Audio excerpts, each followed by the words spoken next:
Dirilik suyunu Böyük İskəndər axtardı ömrünün sonuna qədər. Getdi əziyyəti, zəhməti hədər.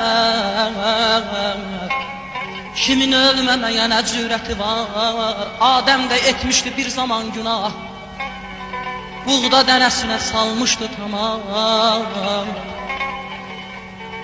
Onun üçün cənnətdən çıxartdı Allah, nə olsun müqəddəs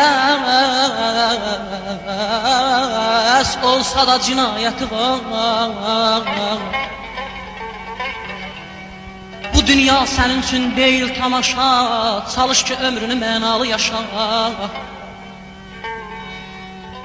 Bir gün tarixin yazılar daşa, ömründə insana xəyanət var. Ay aman aman aman.